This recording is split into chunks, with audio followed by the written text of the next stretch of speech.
Hello, good morning, नमस्ते। और आप देख रहे हैं क्लीन न्यूज बिहार। समय हो चला है बिहार की खबरों को जानने का, उनसे अपडेट होने का।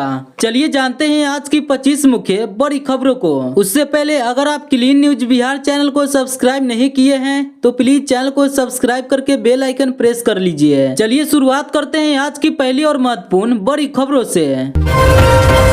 भीषण सड़क हादसे में बीजेपी नेता सहित 2 लोगों की मौत, 4 लोग गंभीर। बिहार के पूर्णिया जिले में ऑटो और स्कॉर्पियो की जबरदस्त टक्कर में बीजेपी नेता सहित 2 लोगों की मौत हो गई। हादसे में एक महिला सहित 4 अन्य लोगों की हालत गंभीर बनी हुई है। पूर्णिया में ऑटो स्कॉर्पियो की जबरदस्त टक्कर में बीजेपी नेता सहित 2 लोगों की मौत हो गई। इस भीषण सड़क दुर्घटना में एक महिला सहित 4 अन्य लोगों की हालत गंभीर बनी हुई है। इसमें ऑटो सवार एक की मौके पर ही मौत हो गई है, जबकि बीजेपी नेता की इलाज के दौरान दम तोड़ दिया। वही मृतकों की मौत की खबर जैसे उनके परिजनों तक पहुंची, चारों ओर चीख पुकार मच गया। इधर बीजेपी नेता की मौत की खबर जैसे संगठन के बीच पहुंची, बीजेपी सदर विधायक विजय खेमका सहित भाजपा के दर्जनों नेता मृतक के परिजनों से मिलने पहुंचे। परिजनों से मुलाकात कर दुख की इस घड़ी में उनका ढांढस बढ़ाया और सांत्वना दी। घटना के नगर थाना क्षेत्र के बहलिया स्थान के पास की है। सूचना पाकर मौके पर पहुंची के नगर थाना की पुलिस ने स्कॉर्पियो को जब्त कर लिया है और थाने ले आई है। स्कॉर्पियो मालिक का पता लगाया जा रहा है। पुलिस ने दोनों शव को अपने कब्जे में ले लिया है। मृतक भाजपा नेता की पहचान भाजपा धमदाहा मंडल अध्यक्ष की मौत हो गई, जिनकी पहचान धमदाहा निवासी महाकांत झा 60 वर्ष और धमदाहा निवासी लालजी शाह थे। वही घायल में ऑटो चालक गुलाबी सैनी के पुत्र विपिन सैनी, भाजपा नेता के पत्नी वंदना झा, मुस्कान कुमारी, आकांक्षा कुमारी शामिल है। मुंगेर में पहुंचा ट्रॉफी गौरव यात्रा, संग्रहालय सभागार में किया गया भव्य स्वागत। ट्रॉफी गौरव यात्रा बिहार के मुंगेर जिले में पहुंचा है। यहाँ संग्रहालय सभागार में ट्रॉफी गौरव यात्रा का भव्य स्वागत किया गया। राजगीर नालंदा में आयोजित होने वाले एशियन महिला हॉकी चैंपियनशिप को लेकर निकाला गया ट्रॉफी गौरव यात्रा का कारवा गुरुवार को मुंगेर पहुंचा। ट्रॉफी गौरव यात्रा का कारवा मुंगेर संग्रहालय पहुँचने पर भव्य स्वागत किया गया। जिलाधिकारी अवनीश कुमार सिंह और एसपी सैयद इमरान मसूद ने एशियन महिला हॉकी चैंपियनशिप ट्रॉफी को लेकर शहर में भ्रमण किया और संग्रहालय सभागार में कार्यक्रम का आयोजन किया गया। आयोजन में भाजपा विधायक प्रणव कुमार यादव, एडीएम मनोज कुमार, उप विकास आयुक्त अजीत कुमार और टीम लीडर विनय कुमार मौजूद रहे। चक्रवाती तूफान दाना से पहले बारिश बनी आफत, 50 एकड़ में लगा धान बरसात और हवा के चलते गिरा। बिहार के जमुई जिले में चक्रवाती तूफान दाना के दस्तक देने से पहले किसानों के लिए बारिश आफत बनकर आई। 50 एकड़ में लगी धान की फसल बारिश और हवा के चलते गिर गई। मौसम विभाग चक्रवाती तूफान दाना को लेकर जब से अलर्ट जारी किया है, तब से किसान वर्ग काफी चिंतित नजर आने लगे हैं। हुआ भी वही जिसका डर किसानों को था। दरअसल जमुई जिले में चक्रवाती तूफान दाना का दस्तक देने से पहले बुधवार देर रात जमकर हुई बारिश ने किसानों के फसलों पर आफत बनकर बरसी। तेज बारिश होने और हवा से जिले भर में कई एकड़ धान की फसल पानी में गिर गई, जिससे लाखों रुपए का नुकसान होने का अनुमान है। इस दौरान सबसे अधिक नुकसान सदर प्रखंड के कुंदरी सनकुरुआ पंचायत के खरसारी गांव में हुआ, जहां लगभग 50 एकड़ से ज्यादा खेत में लगे धान की फसल पानी में गिर गया, जिससे किसानों को लाखों रुपए का नुकसान होने की चिंता सता रही है। प्रशांत किशोर बोले, प्रत्याशी बदलना मेरी रणनीति का हिस्सा। सीएम नीतीश के बारे में ऐसा कहा। प्रशांत किशोर ने कहा, अगर आप नीतीश कुमार को वोट दे रहे हैं या भाजपा को वोट दे रहे हैं तो याद रखिए कि यही वो आदमी है जिन्होंने 1.5 साल पहले छल किया और महागठबंधन के साथ जाकर सरकार बना ली थी। बिहार के गया जिले के 2 विधानसभा सीट पर उपचुनाव होना है, जिनमें बेलागंज और इमामगंज विधानसभा सीट है। दोनों विधानसभा हाई प्रोफाइल सीट माना जा रहा है। दोनों सीटों पर दिग्गजों के बेटा और बहु चुनावी अखाड़े में खड़े हैं। दोनों सीटों पर जन स्वराज पार्टी के सूत्रधार प्रशांत किशोर ने प्रत्याशी उतारा। आज जन स्वराज पार्टी के प्रत्याशी बेलागंज से मोहम्मद अमजद और इमामगंज विधानसभा सीट से डॉक्टर जितेंद्र पासवान ने नामांकन का पर्चा दाखिल किया। इस मौके पर जन स्वराज पार्टी के सूत्रधार प्रशांत किशोर और प्रदेश अध्यक्ष मनोज भारती शामिल हुए। वही पत्रकारों के प्रत्याशी बदले जाने के सवाल पर उन्होंने कहा कि प्रशांत किशोर को पूरा देश चुनावी रणनीतिकार के रूप में जानता है। परिणाम के दिन दिखेगा कि यह मेरी राजनीति का हिस्सा था या नहीं। हम कंफ्यूज तब होते हैं जब आज प्रोफेसर खिलाफत हुसैन उम्मीदवार के रूप में खड़े होते हैं। यह हमारा चुनाव लड़ने का तरीका है। आप लोग को याद करना चाहता हूं, बंगाल के चुनाव में मैंने कहा था मोदी जी बहुत लोकप्रिय है, भाजपा को 40% वोट आ रहा है। साथ में यह भी कहा इसके बावजूद भाजपा को 100 के नीचे हराएंगे। वही उन्होंने कहा कि भाजपा नेता उछल रहे थे कि प्रशांत किशोर ने तो हार मान ली। प्रशांत किशोर ने कहा कि मोदी बहुत लोकप्रिय है। जब परिणाम आया तो आप लोगों ने देखा क्या हुआ। यह रणनीति का हिस्सा भी हो सकता है। आप लोगों ने देखा नामांकन में कितने लोग जुड़े हैं। अन्य प्रत्याशियों से जन स्वराज पार्टी के प्रत्याशियों में फर्क क्या है, परिणाम के दिन वह फर्क दिखेगा।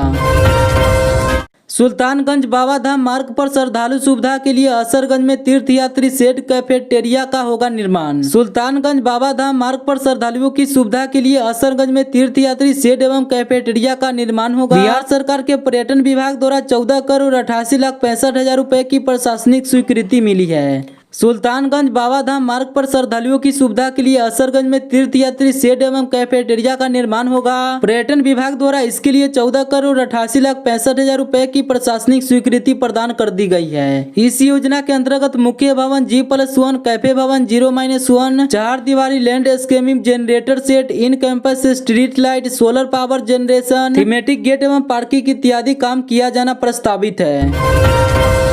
अयोध्या से सीतामढ़ी तक 4,553 करोड़ की लागत से होगा रेल लाइन का दोहरीकरण, सीएम ने पीएम का जताया आभार। अयोध्या से सीतामढ़ी तक 4,553 करोड़ रुपए की लागत से लगभग 256 किलोमीटर की रेल लाइन के दोहरीकरण किया जाएगा। इसका फैसला आज केंद्रीय कैबिनेट की बैठक में लिया गया है। इसको लेकर मुख्यमंत्री नीतीश कुमार ने पीएम मोदी का आभार जताया है। अयोध्या से मां सीता की जन्मस्थली सीतामढ़ी तक 4,553 करोड़ की लागत से लगभग 256 किलोमीटर की रेल लाइन के दोहरीकरण का फैसला केंद्रीय कैबिनेट की बैठक में लिया गया है। इसके लिए मुख्यमंत्री नीतीश कुमार ने प्रधानमंत्री नरेंद्र मोदी का आभार जताया है। शराब तस्कर को छोड़ने की एवज में 3 लाख मांगने वाले सिपाही के खिलाफ प्राथमिकी दर्ज, एक अन्य भी गिरफ्तार। शराब तस्कर को छोड़ने की एवज 3 लाख रुपए मांगने वाले सिपाही के खिलाफ प्राथमिकी दर्ज हो गई है। सिपाही को पैसा देने आए युवक को भी पुलिस ने गिरफ्तार कर लिया है। दरभंगा जिले में शराब तस्कर को शराब के साथ पहले गिरफ्तारी और फिर 3 लाख रुपए मांग और 2 लाख पर मामला फिक्स कर पैसा लेने के मामले में एसएसपी जगन्नाथ रेड्डी नगर थाना में तैनात 2 सिपाहियों के खिलाफ बड़ी कार्रवाई करते हुए दोनों सिपाहियों के खिलाफ प्राथमिकी दर्ज करने का आदेश दिया है। एसएसपी के निर्देश पर विश्वविद्यालय थाना में प्राथमिकी दर्ज की गई है। मामला 22 अक्टूबर की शाम का है, जब नगर थाना के एसआई इकराम खान को किसी सिपाही नीरज कुमार ने फोन कर सूचना दिया कि सिपाही निशांत रंजन के सहयोग से नाका नंबर 2 के पास अंग्रेजी शराब के साथ 2 व्यक्ति पकड़ा गया, जिसके पास से 2.190 लीटर शराब पकड़ा गया है, जबकि शराब पकड़े जाने के स्थान विश्वविद्यालय थाने में आता है, जिस कारण आरोपी सहित जब्त शराब के साथ विश्वविद्यालय थाना में प्राथमिकी दर्ज की गई। लेकिन गिरफ्तारी के बाद थाना लाने के क्रम गिरफ्तारी आरोपी ने अपने फुफेरे भाई वीडियो कुमार को फोन करके बताया कि उसको छोड़ने के लिए पुलिस 3 लाख रुपए की मांग कर रही है। फर्जी global India Private limited company पर छापेमारी, ठगी के शिकार 80 युवकों को डीएसपी ने कराया नियुक्त। नालंदा जिले के राजगीर में फर्जी और अवैध रूप से संचालित Glade Trade India Private Limited Global company के ठिकाने पर गुरुवार को डीएसपी सुनील कुमार सिंह के नेतृत्व में राजगीर थाना पुलिस ने छापेमारी किया। यह कंपनी राजगीर में पिछले कई वर्षों से ग्लोबल कंपनी के नाम से संचालित है, जो सुदूरवर्ती ग्रामीण और बेरोजगार युवाओं युवतियों को दवा कंपनी में काम दिलाने के नाम पर धोखाधड़ी कर लोगों से पैसे की ठगी करता है। ठगी के शिकार हुए युवकों ने बताया कि प्रत्येक युवक से पहले 15 से 20 हजार रुपए का जमा कराया जाता है, फिर उसे 6 महीने तक ट्रेनिंग के नाम पर हर माह 5,000 रुपए रहने खाने पीने और ट्रेनिंग के नाम पर लिया जाता है। अब 30 दिसंबर तक चलेगी मुजफ्फरपुर पुणे स्पेशल ट्रेन। दिवाली और छठ के लिए यह रहा ट्रेन शेड्यूल। दीपावली एवं छठ पूजा में यात्रियों की सुविधाजनक आवागमन के लिए रेलवे द्वारा कई पूजा स्पेशल ट्रेनों का परिचालन किया जा रहा है। साथ कुछ ऐसी भी ट्रेनें हैं जिनकी परिचालन अवधि में वृद्धि भी की गई है। दीपावली एवं छठ पूजा में यात्रियों की सुविधाजनक आवागमन के लिए रेलवे द्वारा कई पूजा स्पेशल ट्रेनों का परिचालन किया जा रहा है। साथ कुछ ऐसी भी ट्रेनें हैं जिनकी परिचालन अवधि में वृद्धि भी की जा रही है। इसी कड़ी में हाजीपुर पाटलिपुर के रास्ते मुजफ्फरपुर और पुणे के मध्य चलाई जा रही है 05289 05290 मुजफ्फरपुर पुणे मुजफ्फरपुर साप्ताहिक स्पेशल ट्रेन के परिचालन में 9 फेरे की वृद्धि करते हुए अब इस ट्रेन का परिचालन 30 दिसंबर 2024 तक किया जाएगा। दाना चक्रवात का असर बिहार में भी, इन 24 जिलों में बारिश का अलर्ट। जाने कैसा रहेगा आज का मौसम। मौसम विभाग की माने तो बिहार के दक्षिण और पूर्वी हिस्से में साइक्लोन का सबसे ज्यादा असर दिखने को मिल सकता है, इसलिए राज्य के 24 जिलों में बारिश का अलर्ट जारी किया है। चक्रवात दाना का असर दिखना शुरू हो गया है। मौसम विभाग के मुताबिक चक्रवात के लैंडफॉल की प्रक्रिया आज भी जारी रहेगी। इसका असर बिहार के भी कई जिलों में देखने को मिल रहा है। मगध, शाहाबाद, कोसी, सीमांचल अंग के कुछ क्षेत्रों में बारिश हुई है। लोगों को गर्मी से राहत मिली है, हल्की ठंड महसूस हो रही है। इधर पटना में भी ठंड हवा ने गर्मी से राहत दिलाई है। आसमान में बादल छाए हुए हैं। मौसम विभाग की माने तो बिहार के दक्षिण और पूर्वी हिस्से में साइक्लोन का सबसे ज्यादा असर देखने को मिल सकता है, इसलिए राज्य के 24 जिलों में बारिश का अलर्ट जारी किया है। इसमें मुंगेर और पूर्णिया में भारी बारिश के आसार है। पटना, नालंदा और समेत आसपास के जिलों में हल्की बारिश के आसार है।